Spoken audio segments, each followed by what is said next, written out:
j'aimerais vous présenter ces représentants qui nous font l'honneur d'être avec nous ce soir. Donc nous sommes dans un cirque. Monsieur Alain Leleu. Ah, le fameux Alain Leleu, il est là, monsieur. Il est là. Alain Leleu, le voici. À 61 ans, ce producteur de spectacles de cirque D'accord. est un homme respecté Je croyais qu'au début c'était un producteur de film. et admiré de tous. Un homme d'affaires richissime qui ne se doute pas que dans quelques mois, sa vie va basculer. J'espère que c'est pas une enquête qui spoil dès le début. Parce que sinon ça n'a aucun Il intérêt. avait toujours besoin de dire qu'il avait 1, 2 ou 3 maîtresses Il fume beaucoup le monsieur. Hein. Là je pense qu'il est au moins à 6-7 paquets par jour. en même temps. Il a une réputation de fêtard. J'ai connu Alain Leleu par le biais d'un site internet. Ouais. Il était dans les trucs C'est une chelous. femme atypique qui a une relation tout à fait singulière avec Alain Leleu et qui a un passé sulfureux. Les policiers découvrent qu'elle a au moins 3 films pornographiques à son actif. Super. On est loin du cirque là. Et Hein. là, j'ai pété un plomb. Et là, j'ai perdu pied. Bon, au moins ils nous ont pas Lundi spoilé au 8 moins. février 2010, Château du Mière dans l'Oise, siège de la société d'Alain Leleu. La secrétaire du producteur ne sait plus où donner de la tête. Tout le monde cherche son patron, mais l'homme est introuvable et cela ne lui ressemble pas. Bon, on va faire peut-être un petit guess. Producteur de cirque qui apparemment aime la fête. Moi, ce que je pourrais dire, peut-être, j'ai bien dans l'hypothèse, peut-être, on verra bien après, peut-être il a été assassiné, donc prémédité, assassiné pour soit une histoire d'argent, de drogue ou de femme, vu que c'est les choses apparemment qu'il aimait. Par qui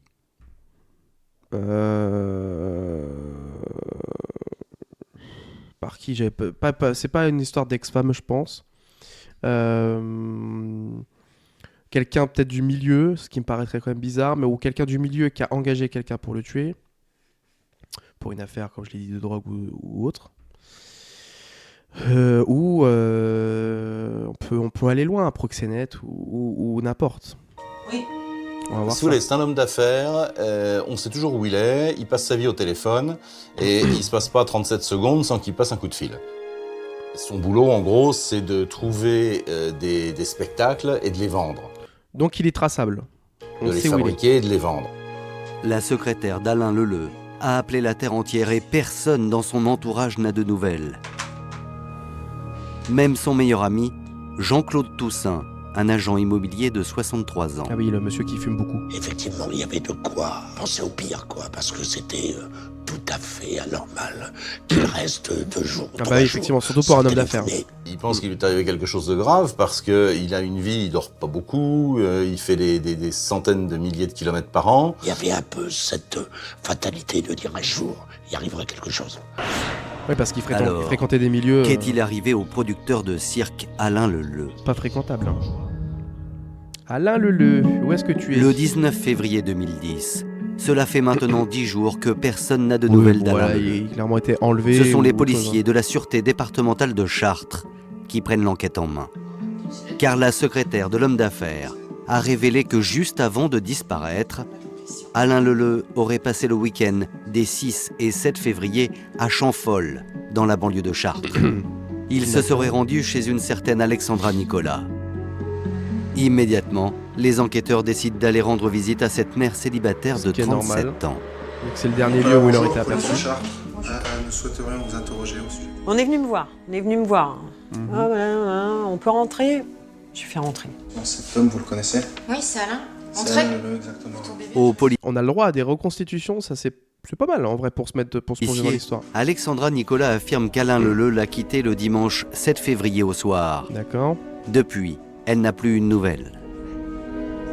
Elle n'est pas du tout impressionnée par l'arrivée des policiers, elle répond aux questions qu'on lui pose.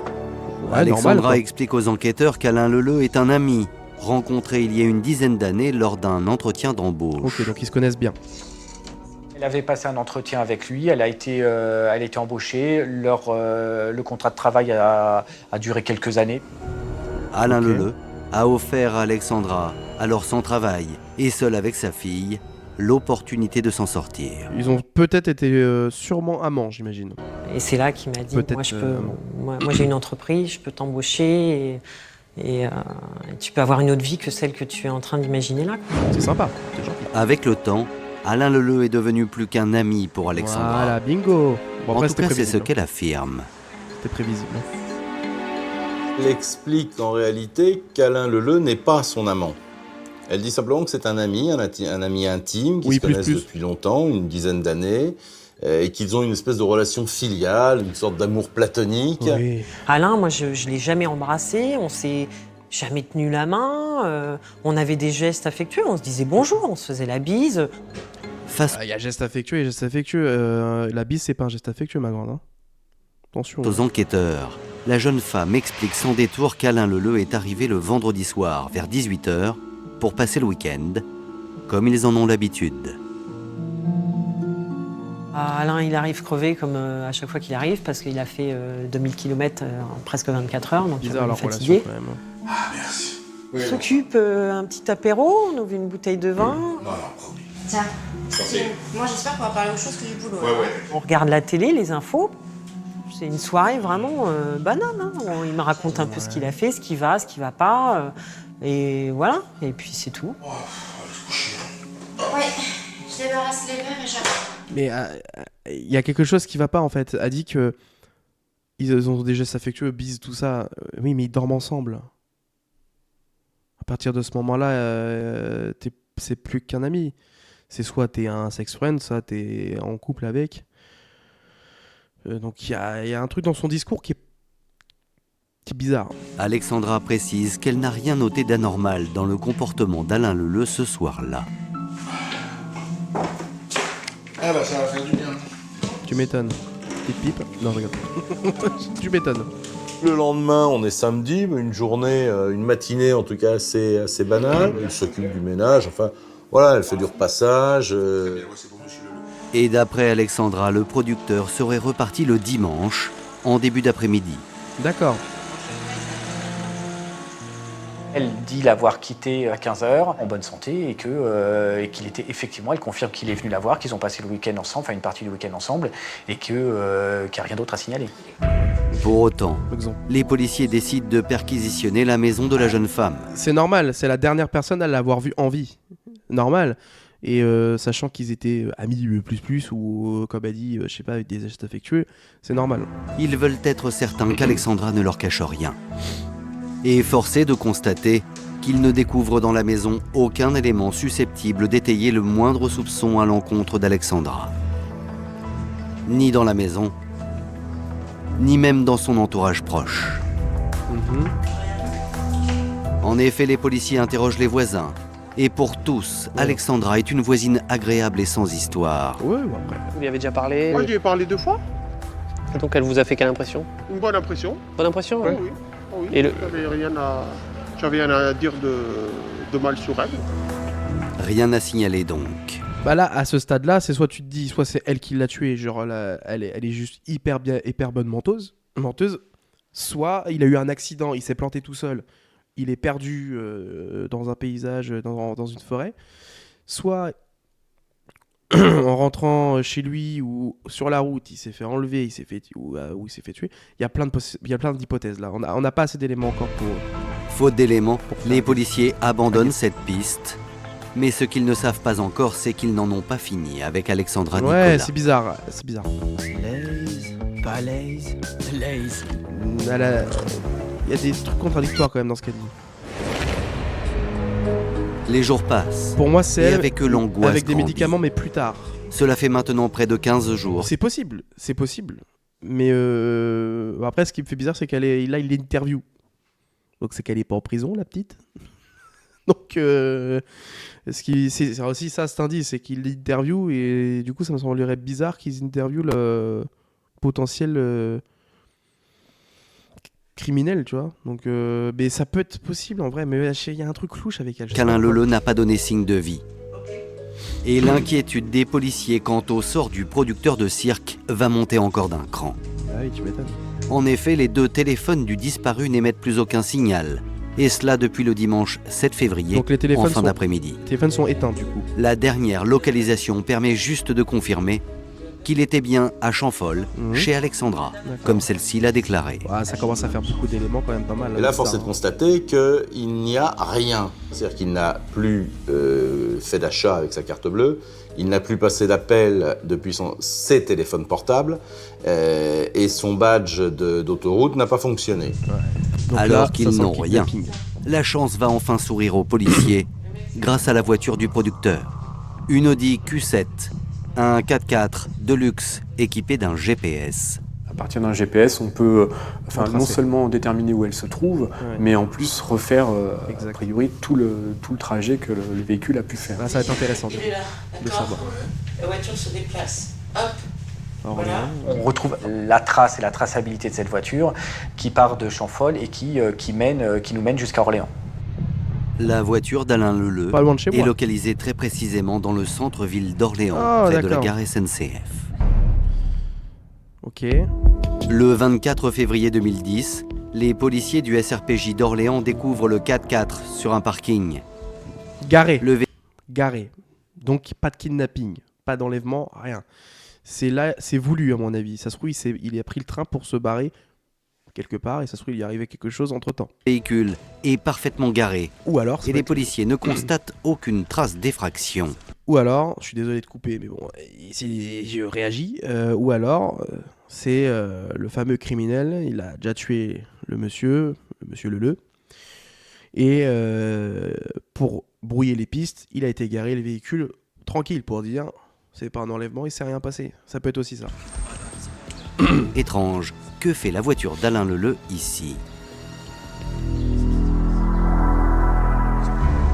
Les policiers décident de placer le 4x4 sous surveillance. Ouais, bah oui. Pendant 3 jours, ils planquent sur le parking. En vain, personne n'a tenté de s'approcher de la voiture. Le véhicule est donc saisi et analysé par les experts de la police scientifique avoir des à la recherche prélèvements. d'indices. Ouais, des prélèvements, tout ça. Lorsque soudain, Il décide donc d'ouvrir le coffre de cette voiture.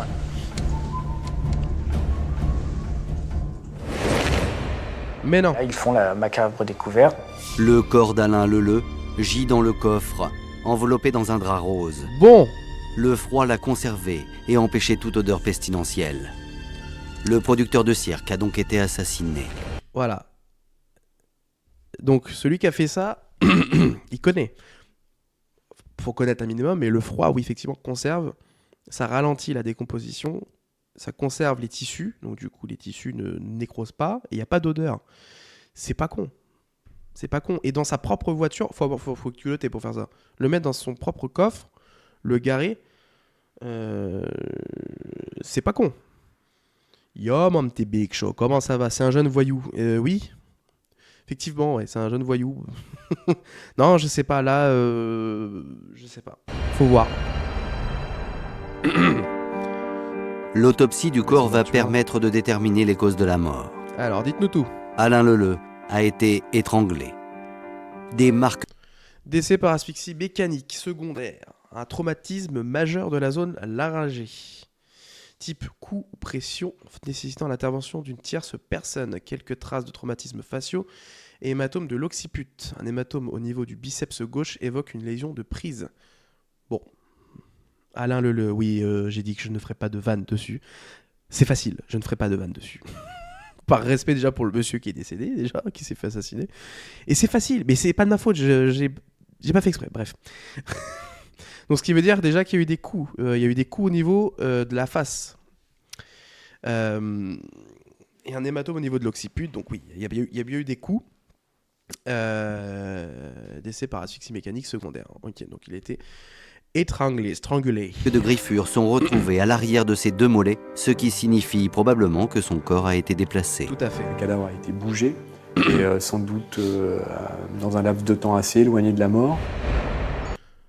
Petite précision, vu que monsieur Leleu avait l'air quand même assez fort, une seule personne, ça me paraît bizarre. Il y en aura peut-être 2. Peut-être. Le 26 février 2010, le parquet ouvre une information judiciaire pour homicide volontaire.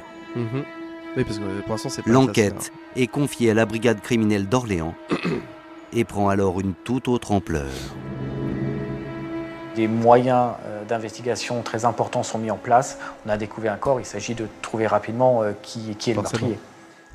Donc réquisition Mais qui caméra avait et des tout ça, à mon raisons avis. d'en vouloir à Alain Leleu au point de le tuer? Telle est la question. Pour le savoir, les policiers vont alors s'attacher à fouiller sa vie. Et ce qu'ils vont découvrir va vite leur faire comprendre que bon nombre de personnes auraient pu souhaiter sa disparition. Bon, ça fait déjà pas mal de suspects déjà. Hein. Il s'intéresse à l'entourage d'Alain Leleu, donc qui est décrit comme quelqu'un d'assez particulier, avec un caractère très très tranché, qui ne s'est pas fait que des amis, loin s'en faut, tout au long de sa vie, de son évolution professionnelle. Alain Leleu, un autodidacte à la réussite fulgurante. Passionné par le cirque et sans aucun diplôme, cet homme va parvenir à s'enrichir rapidement grâce à une idée toute simple: concurrencer les grandes familles du cirque français. Ouais, il a été intelligent. Au début des années... Je peux pas. Pourquoi tu peux pas, mon ref? Pourquoi tu peux pas? Années 80, Alain Leleu crée le Music Art Show, une société de production de spectacles de cirque. Alain Leleu a une réussite insolente. 4 Ouais, je vois ce que tu veux millions dire. d'euros de chiffre d'affaires. Trop de Leleu pour moi. Ouais, j'ai pas fait exprès. Hein. Il y avait la soif de réussir, la soif d'être connu. Vous savez, il avait ce côté... Ah, et puis lui qui fume six paquets de clopes aussi. Sous son chapiteau, des artistes du monde entier se produisent. s'est placé régulièrement en Bulgarie, en Hongrie, en Russie, pour voir et pour signer les contrats avec ces artistes. Et il était certainement dans ce métier-là qu'il le connaissait le mieux. L'un des meilleurs, oui, sans aucun doute. Il aimait le cirque, il aimait les circassiens, il aimait le cirque. Forcément, ce que ça lui rapportait aussi. Alain Leleu installe le siège Il a dû se faire beaucoup d'argent de sa société dans les appartements Ça a dû luxueux attirer du château beaucoup de d'Humières monde. dans l'Oise. Mais si son entreprise brille de mille feux, en coulisses, c'est une autre histoire. Son filleul, Florent, qui a travaillé quelques mois avec son parrain, n'est pas prêt d'oublier cette expérience. Alors, dis-nous tout. Il aime beaucoup danser à la queue Leleu. Ouais. Mais là, il y en a tellement à faire. Il y en a tellement à faire. Je les ferai même pas. Il y en a tellement Il est à arrivé faire. avec C'est drôle, une on a liste pas fini. de 500 noms qui m'a donné sur la table et puis en disant tiens débrouille-toi avec ça, t'as 500 entreprises à démarcher et puis maintenant prends-moi des rendez-vous quoi. Exécution. Ah oui. Et dépêche-toi. Allez, dépêche-toi. Et te trompe pas, hein. Pas comme la dernière fois, parce que sinon ça va barder. Hein. C'est un peu le chef de clan d'une tribu qui lui doit un peu soumission. Après le numéro que t'as fait, tu oses rentrer ici et me demander ta paix. Ouais, il était tyran un petit peu. Faut être dur avec eux si t'es trop gentil copain, ça va pas. Un homme extrêmement passionné, fort en gueule, un peu tyrannique, qui s'exprime parfois de manière un peu abrupte avec ses salariés, ses employés. Il a dû se faire beaucoup d'ennemis, du coup, j'imagine. On pouvait se dire de lui mince, disons qu'Alain salopard quoi en quelque sorte. Et puis à côté de ça, bah mince se dire disons qu'il est génial quoi parce que il avait cette double personnalité quoi. Effectivement, l'ange d'un côté, le démon de l'autre. Donc forcément, c'est un homme qui génère de la sympathie. Non, il était pas tout blanc. non, mais ça se voit. Vu comment il était tyrannique, même avec ses personnes proches, il a dû se faire pas mal d'ennemis, je pense. Et surtout qu'il voyageait beaucoup. Le gars, il a pu s'en faire mais partout des ennemis comme ça. Donc pour certains, mais là, c'est aussi compliqué de beaucoup savoir qui aurait d'animosité pu pour le d'autres. tuer, quoi. Au fil des témoignages, se dessine le portrait d'un homme pour qui le prix de la réussite se mesure au nombre de ses ennemis. Bah oui. À commencer par ses concurrents, à qui il livre une guerre impitoyable. Pas question que je te paye quoi que ce soit. Les hommes de la brigade criminelle vont donc dans un premier temps privilégier la piste d'une rivalité professionnelle. Ça paraît gros comme rivalité professionnelle, arriver jusqu'à le tuer. Soit les mecs, ils ont de l'argent, ils ont engagé quelqu'un pour le tuer, ou alors ça me paraît un peu gros quand même. Et dans cette hypothèse, ils ont un type qui sent bon, comme on dit. Hein. Un certain Michel Delaruelle, présenté comme l'ennemi juré d'Alain Leleu. Non, c'est pas la première piste que j'irai chercher non plus. Ça me paraît quand même un peu gros. Alors après, il y a quand même des choses à creuser. Et comme je t'ai dit, tu peux engager quelqu'un pour aller le faire.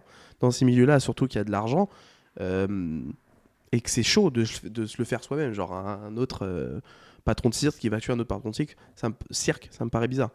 Un homme qui lui aussi est producteur de spectacles. Pourquoi pas, et qui pouvait avoir intérêt à éliminer son rival. Oh, mais à éliminer, t'envoies un message, oh là là, tu me fais chier et tu pars, tu vas pas le tuer. Ça me paraît un peu gros. Dès la disparition d'Alain Leleu, le monsieur de la ruelle se précipite sur son téléphone pour essayer de sortir des contrats qui normalement étaient destinés à Alain Leleu. Une fois qu'il apprend la mort d'Alain Leleu, il débauche et il téléphone à chaque client pour essayer de les récupérer. À partir de cet instant, les enquêteurs vont prendre très au sérieux la piste d'une vengeance professionnelle. Effectivement, ça met la puce à l'oreille. Mais attention, c'est un monde de rats, le spectacle, tout ça. Le gars, il a vu qu'il était mort, il s'est dit, j'ai des contrats à récupérer. Tout simplement. C'est un monde chacun pour sa tronche. Il y a de l'argent à récupérer, il y a du contrat à récupérer. Il sait qu'il est mort. Il a pris l'opportunité. Ça peut être ça aussi, attention. C'est à double tranchant. 17 mars 2010, locaux de la police judiciaire d'Orléans. Il est 9h lorsque l'interrogatoire de Michel Delaruelle, âgé de 50 ans, commence. Commencer ensemble, c'est travailler avec lui au départ. Et c'est qui pour toi là? Je suis interrogé parce que tout le monde dit que je suis le suspect numéro 1. En fait. Et Michel Delaruelle va vite comprendre qu'il a tout intérêt à collaborer. C'est clair. L'interrogatoire est assez cossu quand même. Un qui rentre, un qui sort, deux qui restent, un qui rentre, d'autres qui sort, des questions différentes, des questions avec des synonymes. C'est normal. Les questions. Ça, c'est normal. Pour ceux qui n'ont pas trop l'habitude de ça, c'est normal. En fait, le but de changer d'enquêteur, un enquêteur a sa propre façon de travailler, personne n'a la même façon de travailler, ce qui est normal.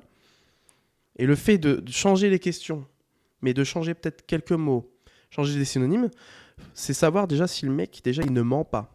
Déjà. Parce qu'il peut... En changeant quelques synonymes, tu peux essayer de baiser le mec, mais si le mec il dit la vérité, il dira la vérité, quoi qu'il arrive, il ne changera pas la vérité. La vérité ne changera pas. Que s'il ment, le mec, avec des synonymes, en changeant des questions, ou en répétant des questions mais différemment, c'est le mettre dans ses derniers retranchements et ça va le pousser à changer sa version. Pleuve, c'est très important. Mais rien n'y fait. Michel Delaruelle reste imperturbable. Ouais, parce que c'est la vérité, j'imagine. Il nie farouchement les faits qu'on lui reproche. Il affirme haut et fort qu'il n'a rien à voir avec la mort d'Alain Leleu. On n'élimine pas son concurrent parce qu'on se partage 300 clients. Même si ça représente 3 millions d'euros de chiffre d'affaires. Merci. Et les policiers vont avoir la preuve que Michel Delaruelle dit vrai. Ça me paraît gros. Car l'homme a un solide alibi. Il était en vacances au ski au moment des faits. Il a prouvé par son alibi qu'il n'était pas possible qu'il ait une responsabilité dans la mort d'Alain Leleu. Ça veut rien dire. Du coup, la piste s'effondre. Tu peux engager quelqu'un. Si ce n'est pas un rival professionnel, qui a tué Alain Leleu? De la famille, peut-être pour de l'héritage, je sais pas. Oui. Faute d'éléments. Peut-être qu'il y a une assurance en jeu. Les hommes de la brigade criminelle d'Orléans vont passer un appel à témoins dans la presse locale. On ne sait jamais. Quelqu'un a peut-être vu ou entendu quelque chose qui puisse orienter leurs recherches. Et là, il y a un homme qui appelle les policiers et qui dit avoir des révélations fracassantes, importantes à faire. Bon. Cet homme, c'est lui, Rémi Santurenne. Il a 53 ans. Et il est voyant. Enchanté, Rémi. Il déclare aux policiers qu'après avoir lu l'appel à témoins, il a eu une vision. Au volant de ma voiture, tout d'un coup, j'ai eu une image, des images assez précises qui me sont venues. J'ai eu un flash d'images de lutte entre un homme qui était Monsieur Leleu et une femme. Voilà. Une femme? Ouh, une femme, j'aurais pas pensé à ça. Après, voyant, c'est tout l'un tout l'autre. C'est soit le mec c'est un gros mytho, soit il a un don. Moi, j'y crois à titre personnel, parce que j'ai des choses dans ma vie personnelle qui font que j'y crois. Maintenant, une femme avec un homme de ce gabarit-là, ça me paraît un peu léger. Je me suis dit, il Pourquoi a pas été tué par cette femme, quoi. Cet ressenti, c'était inéluctable. Pour moi, c'était clair et net. Le témoignage du voyant pourrait prêter à sourire. Non. Mais la suite de son récit va lui donner du crédit. Car l'homme va déclarer que le corps a été déplacé. Ah, ok. Je sens qu'on emmène le corps. Et pourquoi, j'en sais rien, mais c'est un ressenti. On emmène le corps quelque part, et je sais, pour moi, dans mon fort intérieur, qu'il n'a pas été tué dans le 45, dans le Loiret, mais qu'il a été tué ailleurs. Le voyant, on ne le prend pas au sérieux, mais finalement, il dit quand même des trucs que personne ne sait, n'est censé savoir. C'est sûr. Donc peut-être que le voyant a peut-être un don. Donc du coup, ils le prennent un peu au sérieux. Alors, Alain Leleu a-t-il été la victime d'un règlement de compte amoureux? Pour les policiers, la thèse passionnelle est séduisante. Car au fil des témoignages, ils découvrent qu'Alain Leleu n'avait pas seulement la réputation d'être un féroce homme d'affaires. Non, c'était aussi ce que l'on appelle un homme à femme. Ça va avec le packaging en général, hein. C'est les préjugés. De fêtard. Il est un peu comme les marins, avec une dans chaque port. Bon, lui, c'est sur Terre, mais en gros, le résultat est le même. Il avait toujours besoin de dire qu'il avait 1, 2 ou 3 maîtresses en même temps. Ça collait bien avec le personnage. C'était quelqu'un qui aimait montrer, qui aimait être aimé, ceci dit, même si il le montrait pas forcément. Je crois qu'il aimait être entouré. Ouais, donc autre hypothèse, ça se trouve, il s'est tapé une nana qui avait un gars, et tout simplement, le gars l'a découvert et il l'a tué. Ça peut être aussi ça, hein. Et en fouillant dans l'ordinateur d'Alain Leleu, les enquêteurs découvrent aussi que le producteur avait recours à des relations sexuelles tarifées sur Internet. Classique, packaging aussi, pareil, hein. Ils vont retrouver des dizaines et des dizaines de connexions sur des sites, sur des réseaux d'escort girls. La police arrive à définir qu'il a des relations assez fréquentes avec des prostituées. Et l'une d'entre elles n'est pas inconnue de la police. Elle répond au pseudonyme de Marie-Ève. Et puis il y avait un policier qui regarde la photo de près qui dit « Mais attends... » Attends, je la connais. J'ai dû me taper au moins 2-3 culturels au moins. Je la connais. On la connaît celle-là. Et en fait, il s'avère que c'est Alexandra Nicolas. Alexandra Nicolas, souvenez-vous, c'est cette femme chez qui Alain Leleu a passé le week-end, juste twist. avant de disparaître. Il est là le plot twist. Au fil des investigations, il se rend compte du passé sulfureux d'Alexandra, qu'elle a fait plusieurs apparitions dans des films X. Les policiers découvrent qu'elle a au moins 3 films pornographiques à son actif. Profession gynécologue, profession plombier et le clochard. Merci de nous donner les titres. Ah, on n'est plus du tout dans l'image de la mère au foyer qui a, avec une vie professionnelle un peu chaotique, mais lisse et banale. On est vraiment dans c'est une femme qui a eu une vie avant Leleu singulière. Bref, je ferai pas la remarque, mais après, elle a osé nous dire quand même qu'il n'y avait rien entre eux. Hein. Le passé sulfureux d'Alexandra Nicolas intrigue les enquêteurs. J'y crois pas du tout. Aurait-elle joué un rôle dans l'assassinat d'Alain Leleu? Pour le savoir, les hommes de la brigade criminelle décident de se rendre à Chartres pour placer la jeune femme en garde à vue. Les enquêteurs sont bien décidés à passer Alexandra Nicolas sur le grill. À juste titre, hein, c'est normal. Hein. Ils se disent, bon, elle se fout de nous depuis le début, celle-là, on va la reprendre et on va lui expliquer qui on est. Hein. La jeune femme doit s'expliquer sur son passé, en commençant par ses apparitions dans des films X. Et Alexandra va se prêter au jeu des enquêteurs, sans opposer la moindre résistance. Bah, elle n'a pas intérêt de toute façon. Je mets surtout un petit peu aux abois, donc plutôt que d'aller tout simplement voir mes parents et leur dire voilà, j'ai une période difficile, bon c'est bon. De fil en aiguille, on rencontre des gens de la nuit. Bon, les gens de la nuit, il y en a des très bien, il y en a des moins bien. Et puis voilà, j'avais une copine à l'époque qui m'avait dit bah ouais, je fais des petits films et tout. Et la fin a justifié le passage à l'acte, quoi. Il y a de l'argent à se faire. Et ça, si Alexandra a caché cet épisode de sa vie? Moi, je juge pas. Quelqu'un qui a besoin d'argent. Malheureusement, tous les moyens sont bons, malheureusement. Donc bon, sur ça, je juge pas. On n'est personne pour juger. Ce n'est pas par hasard. Elle savait pertinemment que cela la desservirait. J'ai fait quelques films sur 3 mois et c'est tout dans ma vie. Et on me colle ça. Voilà, on me colle. Voilà, Alexandra, c'est pas une personne, c'est une image.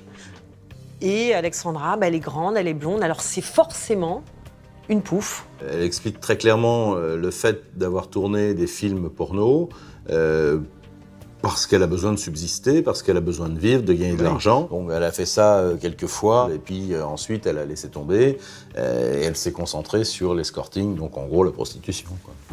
C'est donc dans ce contexte qu'en 2002, Alexandra Nicolas rencontre Alain Leleu, chose qu'elle avait omis de dire. Ah oui, ça faisait un moment qu'ils se connaissaient. J'ai connu Alain Leleu il y a une dizaine d'années, par le biais d'un site internet sur lequel il était inscrit, qui, comment dirais-je, permettait de mettre en relation des escortes.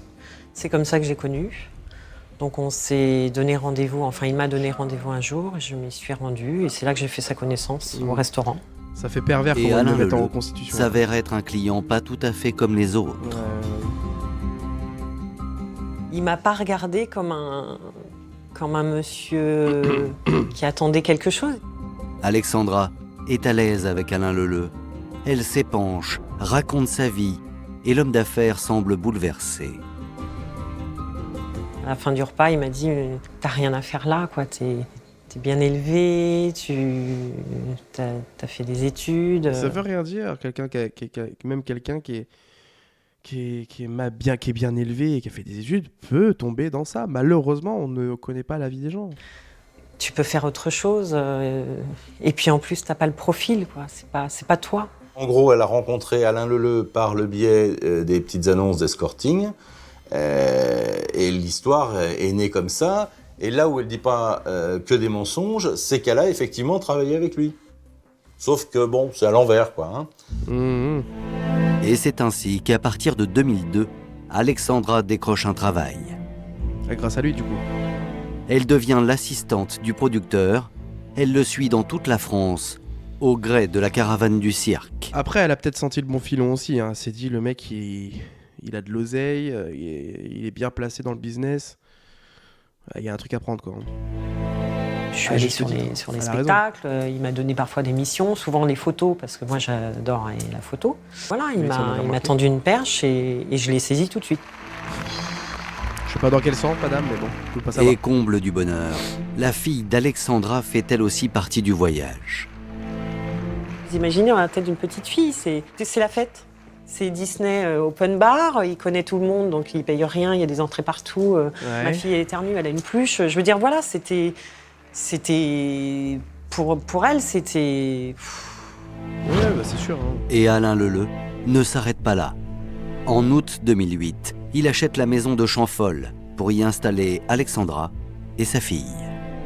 Alors, la maison de Champfol, bon, c'est moi qui l'ai choisie parce qu'en fait, je voulais habiter pas loin de mes amis. Et puis Ils ont des relations bizarres parce que du coup, ils sont pas en couple, ils sont pas mariés. Mais lui, il lui fait quand même des cadeaux, des sacrés cadeaux, une maison quand même, et qu'elle-même choisit, elle le dit elle-même. Leur relation est quand même c'est très spéciale. Les enfants, voilà, je voulais rester dans ce quartier-là parce que voilà, c'était bien. C'est une maison qui avait été estimée à 240 000 €, qui a été achetée cash par Alain Leleu. Une maison de 240 000 €, des cadeaux, une voiture, des vacances au bout du monde. Rien ne semble trop beau pour Alexandra et sa fille. Il y a un truc derrière, c'est pas possible. On a un peu le sentiment qu'il se paye sa famille. Ouais, exactement. Il a besoin de cette relation familiale, filiale. Il y a un truc qui lui manque dans sa vie. J'ai entendu plein de fois le dire, j'ai jamais eu d'enfant. Genre en pensée, c'est un sugar daddy en fait. Je pense que ça a été une souffrance pour lui de ne pas en avoir eu. C'est pour ça qu'il s'est attaché à ma fille, comme il a peut-être pu s'attacher à d'autres enfants, mais je pense que c'est pour ça qu'il était comme il était avec ma fille, quoi. En gros, il considère Alexandra comme sa fille et la fille d'Alexandra comme sa petite fille. Voilà. Donc il achète ça. Il a de l'argent, il achète ça. Et combien de fois je lui dis, mais arrête de donner de l'argent, c'est bon, il y en a là. Non, mais prends ça, on sait jamais. J'ai dit, mais c'est bon, j'ai la carte bleue, j'y vais, je retire 100 €, j'ai pas besoin que tu. Mais il m'entretenait pas, hein, et il me faisait travailler. Hein. Comme il m'a dit, hein, si tu veux des sous, tu vas pas gagner au loto, faut aller travailler. Bon. Face aux policiers, Alexandra maintient qu'elle n'est strictement pour rien dans la mort d'Alain Leleu. J'ai jamais eu l'intention de faire quoi que ce soit à Alain. Moi, j'étais bien dans la situation où j'étais. Oui, tout se passait bien. Tout... Enfin, je veux dire, Elle avait de l'argent délimité. J'aurais créé ma perte, quoi. Après plus de 3 heures Non, d'interrogatoire, je pense pas que ce soit elle. faute d'éléments probants, les policiers autorisent Alexandra à rentrer chez elle. C'était ça. En fait, c'était ça qui me manquait avec elle. C'était les éléments comme quoi elle disait qu'il n'y avait rien entre lui et elle. Ils dorment ensemble et tout ça. C'était ça qui me gênait. Bon, maintenant, on comprend mieux. Avec le passif et tout ça, on comprend mieux. Pour autant, aux yeux des policiers, elle n'est pas lavée de tout soupçon. Bien loin de là. Car selon les proches du producteur, et contrairement à ce qu'affirme Alexandra, ces derniers temps, sa relation avec Alain Leleu n'aurait pas été idyllique. Découvre aussi que la relation entre Monsieur Leleu et Alexandra était sans doute pas au beau fixe ces derniers mois, que Monsieur Leleu parlait de séparation. Une séparation qui aurait sans doute fait perdre à Alexandra la maison de Champhol. Ah, peut-être. Alors qu'en cas de décès d'Alain Leleu, la donne aurait été radicalement différente. Parce qu'il a dû faire un certificat de décès, n'importe quoi. La mettre sur un héritage, quelque chose comme ça. Les policiers vont découvrir un testament. Ah voilà, testament, c'est ça que je cherchais comme nom. En cas de décès d'Alain Leleu, c'est Alexandra Nicolas qui hérite de la maison. Là, ça commence à... À partir du moment où elle est couchée sur le testament, ils peuvent se dire elle a un intérêt financier à sa disparition. À partir de cet instant, les policiers vont tout faire pour confondre Alexandra Nicolas. Oui, elle a le profil idéal. Sachant que ça allait pas bien, juste avant que tu me quittes, je te tue. Au moins, personne ne saura. Je récupère la baraque, je la revends derrière et je me refais. Ça devient la suspect numéro 1 dans cette affaire. L'idéal. C'est une femme atypique qui a une relation tout à fait singulière avec Alain Leleu et qui a un passé sulfureux. Immédiatement, Alexandra et son entourage sont placés sur écoute téléphonique. Ils savent que s'ils placent Alexandra sur écoute, il y aura des réponses. Forcément, ça va alimenter l'enquête et que rapidement, ça la fera évoluer. Forcément. Et les hommes de la brigade criminelle vont faire une incroyable découverte. Alexandra Nicolas est sur le point de se marier avec un homme originaire de la région parisienne, un certain Yves, un informaticien de 42 ans. Un ami devenu peu à peu son confident. Bon, je pense qu'on a le meurtrier. Hein. Voilà, je pense que c'est lui. Puis son amant. À mon avis, alors peut-être que elle est pas au courant. Bon, voilà, mais à mon avis, elle a dû parler de tout ça. Et lui, il a pris les devants, à mon avis. Puis il s'est dit, écoute, je vais le tuer, tu vas récupérer l'argent, puis on reconstruit notre vie. Et ça se trouve, s'il y a eu du travaux dans la maison, elle a pris une plus-value, il la revend 300 000 balles. Voilà, pour moi, c'est lui. Il est même carrément plus que l'amant, puisqu'il était le futur mari d'Alexandra Nicolas. Ouais. Il devait se marier le 3 juillet. Les bans sont publiés et le mariage devait être célébré au Lavandou. Donc tout était organisé. 2 hommes pour une seule femme. Et voilà. Les ingrédients d'un crime passionnel sont réunis. Et voilà, on y est. Les enquêteurs se disent quoi? Dans une espèce de scénario un peu préécrit, simple quoi, une espèce d'idée qui viendrait rapidement. Elle a voulu se débarrasser de Leleu parce qu'il l'empêchait de se marier et que elle voulait récupérer son héritage pour convoler avec plein d'argent avec. C'est une solution.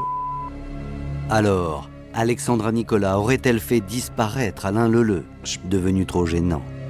Je pense pas que ce soit elle du coup. Elle y est à l'origine. Les enquêteurs vont alors se focaliser sur ce week-end à l'issue duquel Alain Leleu a disparu. Mais je pense pas que ce soit elle qui soit passée à l'acte. Grâce à l'analyse de la téléphonie du producteur, d'Alexandra et d'Yves, ils élaborent le début d'un scénario criminel que voici. Le vendredi 5 février 2010, de façon certaine, Alain Leleu arrive chez Alexandra vers 18h, comme celle-ci l'a toujours déclaré. Depuis le domicile de la jeune femme, il passe de nombreux appels téléphoniques, et ceci jusqu'à la nuit. Mais démerdez-vous, putain! Puis le lendemain, soit le samedi 6 février, les deux téléphones du producteur fonctionnent en permanence jusqu'à 17h, puis plus rien. Bon. Alain Leleu c'est là, hein. ne répond plus. Donc, à mon avis, si à partir de 17h samedi, sachant qu'il est parti le lendemain à 15h, ça s'est passé chez elle. Ou ailleurs. Mais c'est forcément... Elle est au courant de quelque chose, forcément. 3h30 plus tard, à 20h32, Alexandra appelle son amant Yves, qui est à plus de 600 km de là. L'étude de la téléphonie permet d'établir qu'il y a eu un contact téléphonique entre Alexandra et son amant, qui ce soir-là n'est pas à Chartres, il est en vacances au ski en Haute-Savoie. À ce moment-là, Yves est à table. Il n'a plus de batterie. Alors, il rappelle Alexandra du portable d'une amie qui dîne avec lui. Une jeune fille que nous appellerons Élodie pour préserver son anonymat. Une jeune étudiante que les policiers vont maintenant entendre. Elle leur explique que le comportement d'Yves a subitement changé après l'appel téléphonique d'Alexandra. Mano. Il reçoit un coup de fil, il s'éloigne, il retrouve ses amis, qu'il le trouve livide et il explique à ses amis que c'était Alexandra, qu'il y a eu un problème et qu'il programme un retour immédiat sur Chartres. Voilà. Il a pris congé tout de suite, alors qu'ils étaient tranquillement en train de dîner. Donc elle en a déduit tout naturellement qu'il s'était passé quelque chose de grave, mais sans en savoir, sans en connaître la nature. Dans tous les cas, Ah tiens, j'ai très envie d'aller voir mon amoureuse, elle me manque trop, allez, buvons un dernier verre et puis après j'y vais, j'ai hâte de la retrouver. C'est pas du tout au moment où il quitte la station de ski. Yves prend alors la route en pleine nuit. Il recharge probablement son téléphone pendant le trajet, puisque c'est ainsi que les policiers vont retrouver sa trace, qui les mène jusqu'au domicile d'Alexandra Nicolas. Le lendemain matin, le même portable qui avait été joint en Haute-Savoie, il a voyagé dans la nuit puisqu'il se trouve sur les bornes proches de Chartres. Donc, alors ça se trouve, je me suis complètement trompé, et c'est elle qui l'a tué en l'empoisonnant, en mettant un truc dans son verre ou dans la bouche, je sais pas. Et lui vient l'aider pour déplacer le corps. Il fait 7 heures de route en pleine nuit, juste aller la voir, ce qui paraît complètement invraisemblable. Alors, pourquoi Yves a-t-il rejoint en catastrophe Alexandra Nicolas le jour même où Alain Leleu n'a plus donné de ses nouvelles? Déplacer le corps, pour moi. Pour moi, c'est déplacer Si le corps. les enquêteurs ont maintenant un début de scénario, un mobile et de forts soupçons, ils n'ont aucune preuve matérielle. Ah bah oui. Il leur faut donc des aveux. Le 1er juin 2010, soit 4 mois après la découverte du corps d'Alain Leleu, ça fait 15 ans. Les hommes de la brigade criminelle d'Orléans décident d'interpeller Alexandra Nicolas pour la faire craquer. Et là, j'ai compris en voyant par la fenêtre qu'il y avait beaucoup trop de voitures devant chez moi. Vous mettez en garde à vue dans l'affaire de la disparition et du meurtre d'Alain Leleu. Là, ils m'ont expliqué la garde à vue. Ça fait 3 fois qu'elle est entendue, placée en garde à vue, etc. Et elle s'en sort à chaque fois. Vous avez toujours rien à nous dire sur Alain Leleu? Le dernier espoir des policiers, c'est vraiment de mettre une méga pression pour l'avoir à la psychologie. C'est de la faire chanter avec les bornes téléphoniques. Pourquoi le dévi, là, il les a rejoints? Ils ont fait leur travail, mais bon, ils auraient pu se passer toutes leurs petites sous-entendus. Ça va la baraque, ça va la bagnole. Ah, on se la pète, hein, chanfol. Des allusions bien pourraves, quoi. Toujours rien à nous dire sur la rencontre avec Alain Leleu? Il est pas là, monsieur. Il dort pas là. Ouais. Ah oui, c'est vrai que ça vous met en condition pour être super sympa avec eux et ça sent pas la copinerie, quoi. Avec ce qu'ils savent, ils vont pas faire copain-copain avec quelqu'un qui... ils ont des éléments contre toi, ma grande. Les policiers espèrent obtenir rapidement des Normalement, ils résultats. vont pas venir avec un Mars, un chocolat et des chocs à pic. Mais ils vont tout aussi vite déchanter. Car selon Alexandra, le producteur n'a jamais voulu mettre fin à leur relation. D'accord. En tout cas, moi, il m'a jamais dit je vais te plaquer, je vais te laisser tomber comme une merde et tu vas retourner dans... Je sais pas, il m'a jamais dit ça, quoi. Et Alexandra de redire ce qu'elle a toujours dit. Il n'y avait aucune ambiguïté dans sa relation avec Alain Leleu. J'étais fière de la relation que j'avais avec Alain. Hein. C'était propre et beau. Hein. C'était pas sale. Hein. On n'avait pas une relation dégoûtante, quoi. Donc pourquoi le cacher à Yves Et puis de toute façon, Yves, c'est pas quelqu'un qui juge. Hein. C'est pas quelqu'un qui se mêle. Non, lui, il est un petit peu... c'est un cérébral, hein, donc... Là, elle balaye ça d'un revers de manche en disant non, pas du tout. Moi, je n'ai pas de relation sexuelle avec Alain Leleu, donc ça ne gênait pas, ça gênait personne. Les deux se connaissaient leurs existences réciproques et ils s'entendaient plutôt bien. En tout cas, ça ne posait pas de problème. Alexandra réfute tout mobile passionnel. Reste le mobile financier. Même si Alain, il avait décidé de ne plus m'avoir dans sa vie, je veux dire, voilà, j'aurais repris un appart comme j'avais. Et puis, du boulot, j'en ai toujours trouvé. Alexandra a réponse à tout. Il y a réponse à tout, puis surtout, une fois que tu as goûté à une vie de luxe, ce qui lui donnait le luxe, te retrouver du jour au lendemain à retrouver une vie avec un salaire normal que tout le monde a, alors que tu avais des milliers des cents et tout ça, je suis pas sûr que tu l'acceptes tout de suite, quoi, en fonction de ton état psychologique. Le bras de fer entre elle et les hommes de la brigade criminelle d'Orléans ne fait que commencer. Avec les menottes, garde à vue, normal. C'est normal. Direction l'hôtel de police d'Orléans, où va se poursuivre la garde à vue. Et pendant le trajet, la pression va monter d'un cran. Les hommes de la brigade criminelle connaissent le point faible d'Alexandra. Ils vont appuyer là où cela fait mal.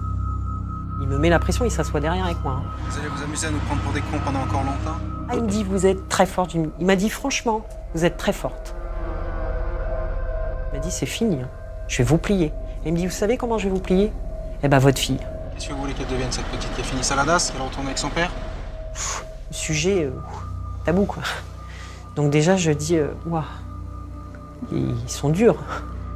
Ah oui, mais ils essaient de te faire cracher le morceau, c'est normal. Hein. Ils jouent sur les Je regarde dehors, il me dit, vous allez voir, Madame Nicolin, vous allez parler.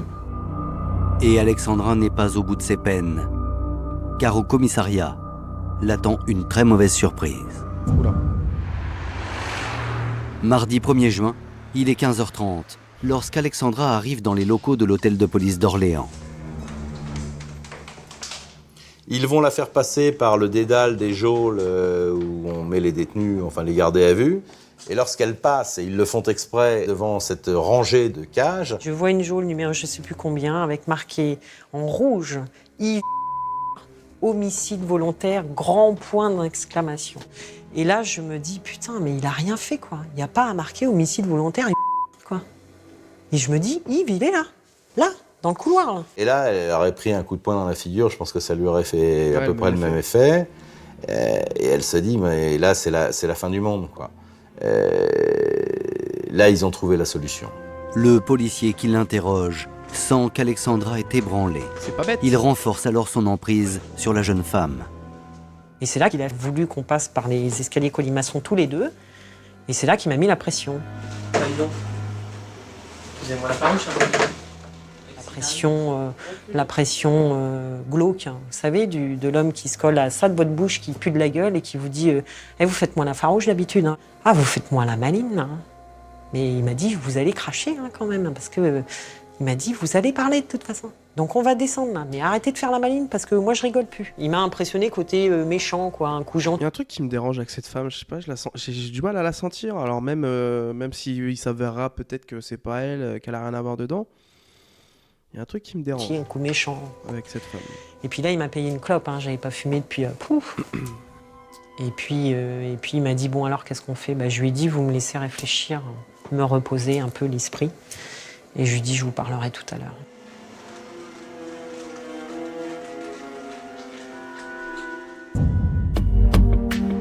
À 3h du matin, le mercredi 2 juin 2010, après avoir gardé le silence pendant près de 4 mois, Alexandra va livrer aux enquêteurs sa vérité sur la mort d'Alain Leleu. Bon, on y est, allez. Un récit qui commence à Champfolle, le samedi 6 février, en fin d'après-midi. Jusque-là, on est d'accord. Alors que le week-end avait bien commencé, l'ambiance va subitement changer. Je sais ce qu'elle va dire, et c'est peut-être vrai. Il a commencé à devenir violent peut-être avec elle. Elle s'est défendue, légitime défense, elle l'a tué.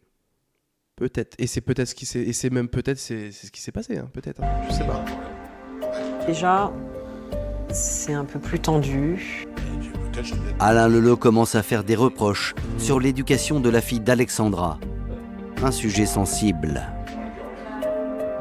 Et là, il sort des trucs glauques, quoi. Il a été un peu plus vache, quoi, en disant, tu te rends compte, hein, à force de l'élever comme ça, il finira par faire des conneries, comme toi t'as fait. Hein. J'ai peur qu'elle tourne pute. Voilà, je te l'ai dit. Moi, ça me fait de la peine parce que je veux épargner à ma fille ce que moi, je me suis fait. Donc, j'ai pas envie qu'on me dise que c'est ce qu'elle va faire parce qu'à ce moment-là, j'ai vraiment échoué, quoi. Et là, voilà, ça, je me fâche et je lui dis, mais ta gueule. Il lui aurait reproché ses films pornographiques, il lui aurait reproché d'avoir été plus ou moins prostituée, et puis il s'en prend à sa fille qui a 10 ans, en disant de toute façon ta fille elle finira comme toi. Ça va avec le personnage, pour l'instant c'est concordant. À coucher avec des hommes dans des conditions que je ne vous décrirai pas. Mais c'est comme ça qu'elle va finir sur le trottoir à fréquenter n'importe qui. Et là, j'ai pété un plomb. Et là, j'ai perdu pied. Là, j'ai pas supporté. J'ai pas pu le digérer. Je voyais qui est une petite fille qui est mignonne, qui est bien élevée. Et je voyais ce que moi j'avais traversé. Je voyais que lui, il disait qu'elle aurait ça. Et ça, j'ai pas supporté. J'ai pas supporté et j'ai saisi la ceinture que j'avais dans les mains, je suppose, puisque je repassais. Tout ce cinéma pour ça. Ceinture molle, là, et voilà. Et je me suis son cou. Je voulais qu'il se taise. Je voulais pas qu'il meure, je voulais qu'il se taise. Je voulais plus qu'il dise ça parce que c'est pas beau, quoi. C'est son... J'ai serré et j'ai serré. Et en fait, c'est la douleur que j'ai eue dans les mains, des picotements qui ont fait que j'ai desserré. Voilà. Face aux hommes de la brigade criminelle d'Orléans, Alexandra explique qu'elle était dans un état second Ils ont eu raison, et qu'elle n'a police, pas de mettre la réalisé pression. tout de suite la gravité de son geste. Du coup. Le monde, il s'arrête, quoi. Et il n'y a plus de vous êtes là et vous entendez la télé, quoi. Il n'y a plus rien. C'est noir, quoi. Vous êtes dans le truc. Voilà, vous êtes dans le... On est un second. Vous avez perdu le contrôle, quoi. C'est passé de l'autre côté. Alexandra explique ensuite qu'elle serait restée un long moment prostrée dans la cuisine, en état de choc. J'ai peur. J'ai peur de ce que j'ai fait, j'ai peur... Et puis là, j'ai les idées qui viennent, quoi. Je me dis, qu'est-ce que je fais? Putain, il est mort. J'appelle les pompiers, j'appelle pas, Et je pense à... Et je me dis, putain, mais qu'est-ce que j'ai fait tout de suite, quoi. J'assume ta connerie, point. Je visualise Assume. Je visualise ce qui va se passer, que je vais la perdre. Parce que je suis responsable de la mort d'Alain et que je vais la perdre. Ah bah oui. Tu vas pas pouvoir regarder. Alexandra raconte qu'elle serait restée ainsi 3 bonnes heures avant d'appeler à l'aide Yves, son amant. Allô, Yves. C'est Alex. Il décroche et beaucoup de bruit. Et je lui dis, il s'est passé un drame, quelque chose de grave. Entre deux sanglots, je lui dis, Alain, il est mort. Il me dit quoi? Et je lui répète, je lui dis, Alain, il est mort. Et il me dit, au final, touche à rien, j'arrive. Selon Alexandra, c'est elle seule qui aurait déplacé le corps en attendant l'arrivée de son amant, Yves. Le lendemain, il va comprendre qu'il est bien trop tard pour appeler la police. Le délai raisonnable était passé depuis longtemps. Il y a une nuit entière qui est passée, elle a bougé le corps. Ils ont conclu qu'il fallait continuer comme ça. Toujours selon Alexandra, ils auraient alors chargé ensemble le corps dans la voiture d'un... J'ai du mal à y croire. Parce que là, ils sont en train de dire qu'il est arrivé le lendemain matin. Je sais pas où il était au ski. Il a borné dans la nuit chez elle. Donc, ça veut dire qu'il est arrivé dans la nuit, pas le lendemain matin. Après, ça dépend ce qu'ils appellent le matin. Et elle dit qu'elle a tiré le corps toute seule. Elle est fine. Elle est fine, elle est gringalette. Et je pense que il était corpulent. Bon. Alain Leleu J'ai mis des réserves. Et aurait décidé d'attendre la nuit pour prendre la route. Alexandra affirme être au volant du 4x4, alors qu'Yves l'aurait suivi dans un autre véhicule. C'est moi qui prends le véhicule, parce que à ce moment-là, je prends conscience de ce qu'on fait. Et j'ai dit à Yves, il m'a dit, non, je lui dis, c'est moi. Si je me fais arrêter, je suis toute seule dans la voiture et si on me fait ouvrir le coffre, Alain, il est là, mais ça sera moi. Ne sachant où aller, Alexandra raconte qu'elle prend la direction d'Orléans. Une fois sur place, elle aurait abandonné la voiture avec le corps d'Alain Leleu à l'intérieur. Ouais. Et je me suis garée là et Yves m'attendait plus loin dans l'autre véhicule et j'ai fermé la voiture et je suis montée et on est parti, quoi. D'accord. À l'issue de sa garde à vue, Alexandra Nicolas est mise en examen pour homicide volontaire. Comparution immédiate, j'imagine. Elle est incarcérée à la maison d'arrêt d'Orléans. Quant à Yves, accusé de recel de cadavres, il est placé sous contrôle judiciaire, mais recouvre la liberté. Dans ce dossier, une question demeure. Alexandra Nicolas aurait-elle agi comme elle le prétend, sur un coup de sang? Ou aurait-elle pu préméditer son acte? Voilà. L'instruction judiciaire menée pendant 1 an et l'analyse psychologique de la jeune femme laissent penser qu'elle a pu être sincère. Ça donne pas le sentiment de quelque chose qui a été soigneusement pensé et méthodiquement mis en place. On est dans quelque chose qui est fait à la petite semaine, avec un drame passionnel, comme il en arrive, et puis cette volonté de faire disparaître le corps, tout simplement. Après avoir passé 1 an derrière les barreaux, Alexandra a été remise en liberté.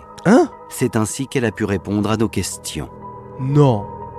En attendant son procès, voici ce qu'elle espère par-dessus tout. J'espère qu'à mon procès, on va pas voir Alexandra, l'actrice de film porno, pute, arriver. Parce que c'est pas ça. Je l'ai dit à mon avocat, je suis responsable du décès d'Alain et je dois être punie pour ça. Si la préméditation est retenue, Alexandra Nicolas encourt la réclusion criminelle à perpétuité. Dans le cas contraire, sa peine sera allégée. Bon. Alors, pour certains qui se posent la question de pourquoi elle a été libérée au bout de 1 an, j'imagine que le juge tout simplement, et le JLD, donc le juge des libertés et de la détention, il me semble, je pense qu'ils ont décidé qu'elle n'était pas un danger pour la société et qu'elle n'allait pas repasser à l'acte. Quand quelqu'un est détenu en détention provisoire en attendant son procès, c'est qu'il est considéré comme dangereux pour la société et qu'il peut repasser à l'acte. Là, en l'occurrence, au vu des éléments et tout ça, ils ont dû se dire, bon, c'est un cas isolé, elle n'a pas de casier, elle n'avait rien. Elle n'a pas le profil d'un tueur en série, d'un psychopathe. Donc, à mon avis, c'est pour ça qu'elle a été relâchée au bout d'1 an en attendant son procès. Mais du coup, nous, on n'a pas le fin mot. Alors, affaire Leleu. Qu'est-ce qu'elle a pris, Alexandra? Affaire Leleu. Elle a pris 15 ans. Alors, qu'est-ce qu'ils me disent, France Info? 15 ans. Est-ce qu'il y a une peine de sûreté ou pas? Bah non, du coup, 15 ans, non. L'homme sans ancienne actrice, cour d'assises l'a condamnée. Elle a pris 15 ans en 2014, de ce que j'ai vu. La cour d'assises, l'après-midi. Donc c'était... D'accord, donc elle va sortir bientôt. Elle va sortir en 2029. Elle a pris 15 ans. Bon, bah écoutez... En fait, il y a un truc qui me gêne dans cette affaire. C'est Alexandra là. Ça me gêne parce qu'elle fait passer les policiers pour des barbares là, avec leur méthode de barbares, à lui dire plus de la gueule et tout ça. Mais ma grande, c'est toi qui as fait la merde. Pourquoi pas? C'est un truc qui me gêne énormément. En fait, elle était en limite de critiquer les policiers et au final, c'est elle la fautive, c'est elle qui l'a tué. Pour une raison ou une autre, ça, bon, malheureusement, il n'y a rien à défendre, hein, malheureusement. Il n'a pas été violent. Bon, il a été violent dans les mots. Après, on peut dégoupiller, hein, je dis pas. Mais le truc qui me gêne, c'est de se dire... Ouais, il m'a mis une pression avec sa pluie de la gueule, là. Oui, mais ma grande... Au bout d'un moment... faut faire face à ses responsabilités. T'as menti dès le début et eux se sont sentis pris pour des cons. Ce qui était le cas, tu les as pris pour des cons. Donc, mérité. Et encore 15 ans, je trouve pas ça cher payé. D'avoir regardé le React et puis je vous fais des bisous. Salut!